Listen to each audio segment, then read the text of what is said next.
कुछ देर तक तो लगता है कि वैसा ही करना चाहिए, लगन भी रहती है, मगर महाराज जी भगवत प्राप्ति की ओर और उसके बाद वही आचरण और भोगों में मन लग जाता है। महाराज जी इसे स्थायी कैसे कि करें? हाँ, स्थायी क्या है कि जब तक आप नाम जप स्थायी नहीं करेंगे, तब तक ये सत्संग का प्रभाव होता है, संत प्रभाव होता है कि अब जैसे हमारे इत्र लगाए तो आपको खुशबू मिली, थोड़ी देर हम निकल गए तो खत्म।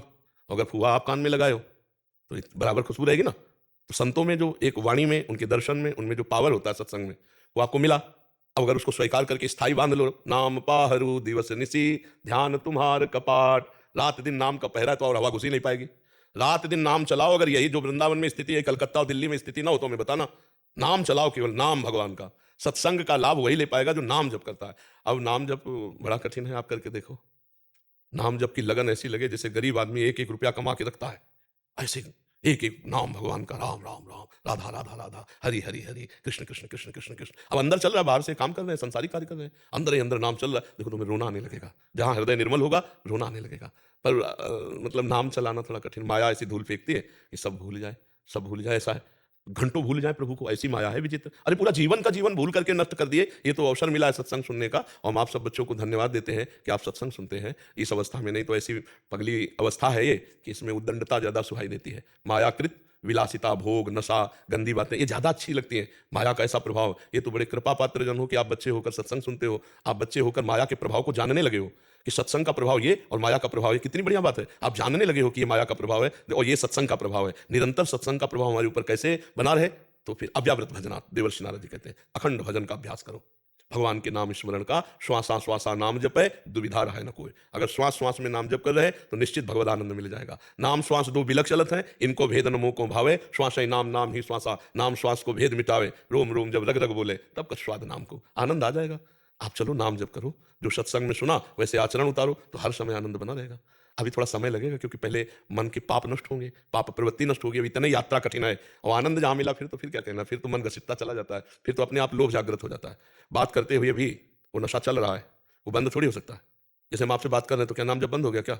बिल्कुल नहीं। तो आप कहते हो कैसे हो सकता है? जैसे आप हमसे बात करते हुए संसार की बातें सोच लेते हो, डबल काम कर लेते हो ना।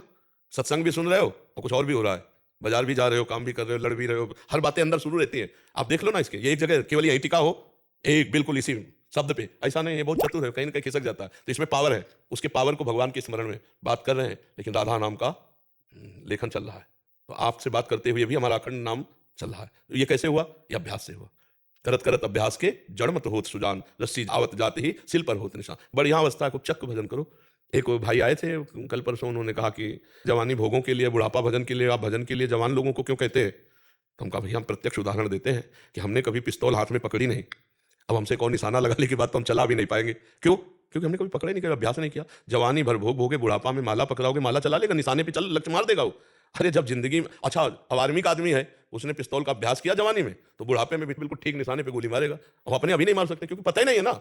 तो जिसको पता ही नहीं कि मन कैसे भगवान में लगाया जाता है, तो बुढ़ापे में प्रपंच में लगेगा, भजन में नहीं लगेगा। ये अवस्था, वैसे प्रहलाद जी ने तो कौमार अवस्था से कहा है, कौमार अवस्था से भगवान का भजन करे तो बहुत लाभ। पर चलो अब इसमें चलो अधिक से अधिक नाम जपने का इसमें, और ये बॉयफ्रेंड गर्लफ्रेंड वाला रोग न चढ़ने पावे।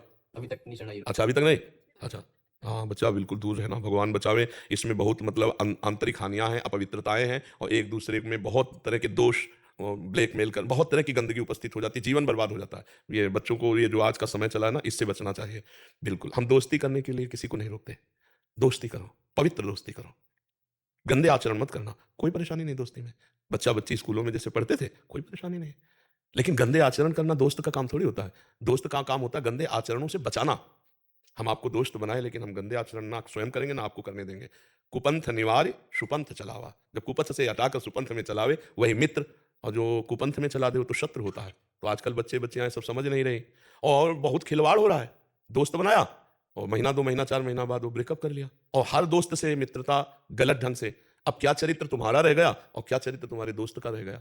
चरित्रहीन जीवन, जब ब्याह करोगे तो साल 1.5 साल में तलाक वाली बात आ जाएगी, क्योंकि उसको पसंद नहीं आएगा एक जगह टिकना, आपको पसंद नहीं आएगा एक जगह टिकना, 4 जगह में दोनों के मन में खटपट पैदा होगी, अलग हो जाओगे। सच्ची गृहस्थी, पवित्र गृहस्थी दोस्त बनावे तो जीवन निर्वाह के लिए। तो जो पवित्र दोस्त होगा वो तो जीवन निर्वाह कर सकता है, और जो व्यभिचारी दोस्त है वो जीवन निर्वाह नहीं कर सकता।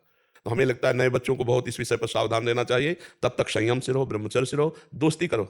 हमें दोस्ती में कोई भी दोस्त ना हो, दोस्त को उन्नतिशील बनाओ। दोस्त को जब तक तुम किसी डिपार्टमेंट में नहीं अपने जीवन को समर्पित करते, तब तक हम आप मित्र रहेंगे, लेकिन फिर बाद में माता पिता की सहमति से पाणी ग्रहण करो, आजीवन ऐसे चला जा। तो अब ये जो गंदे आचरण चल, छोटे छोटे बच्चे 12 14 15 के बच्चे हैं और वो मोबाइल की कृपा से गंदे आचरण सीख गए, गंदी बातों में। तो धन्य है जो नवयुवक होकर के, नवकिशोर होकर सत्संग सुनते हो, अपनी बुद्धि को भगवत मार्ग में लगाने की चेष्टा करते हो। विशेष कृपा आपके ऊपर भगवान की है, आप लोग अच्छे से चलो, किसी के आशीर्वाद की जरूरत नहीं। अपना आचरण ही अपना आशीर्वाद या श्राप बनता है, ध्यान रखना। अपना आचरण गलत हो गया तो किसी के साप देने की जरूरत नहीं, अपने आप नष्ट हो जाओगे। और अपना आचरण अच्छा है तो किसी के आशीर्वाद से मांगने की जरूरत नहीं, अपने आप उन्नतिशील हो जाओगे।